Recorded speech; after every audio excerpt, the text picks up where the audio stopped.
My premise, and I did a little bit of this on Facebook and Twitter last night.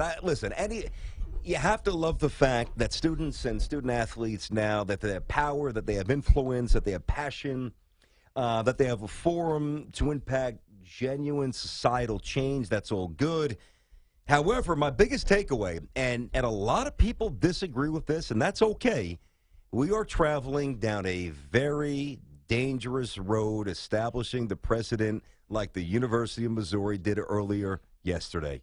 I'm very worried about this, man. How so? Well, as you know, the core of this, the Missouri graduate student, Jonathan. And by the way, a lot of people want to chime in on the show yesterday, and we just ran out of time. So we're going to get a lot of calls on this. And anytime we get into something sensitive, by all means, bring the opinions, respect where we're going. We'll certainly do the same for you. 855-212-4227. All right, so the graduate student, Jonathan Butler. All right, so the hunger strike was about 7 days in.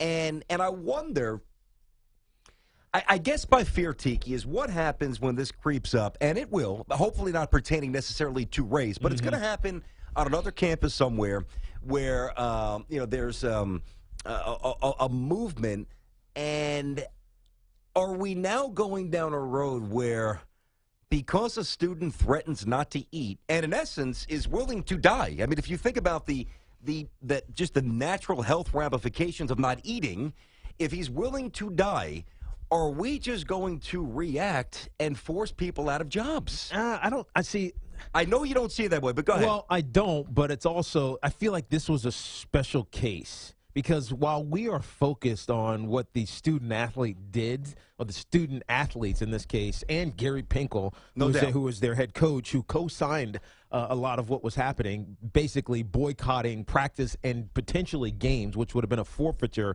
of $1 million to BYU, until Jonathan Butler ate, which meant until the president stepped down. It's semantics talking about it. But what the student athletes did was push this into a national public range, a discussion that got outside of just Columbus and Missouri or some of maybe the surrounding states. You got a little bit of a trickle. But nationally, we weren't hearing it, right? No. Or at least we weren't hearing the discussion or the vitriol. But when it became a sport discussion, the sportsmen and all of us took over, right? The vitriol, the strong opinions, one way or another, actually bubbled to the surface, and that's the good thing. That's actually the power of the student athlete, of being able to bring that out of people and putting into a very national public light.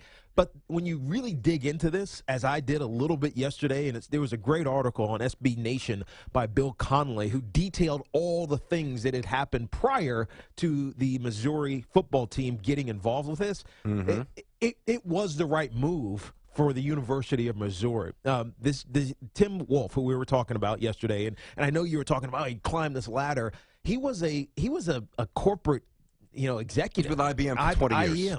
And that's what he brought to Missouri. In some regards, that's important, right? Because you do need to come into the next, generation of how to deal with business and academia. But the things that were happening on campus, whether it was the Planned Parenthood issue, whether it was the stagnant pay raises or stagnant payroll increases for faculty, obviously this race issue was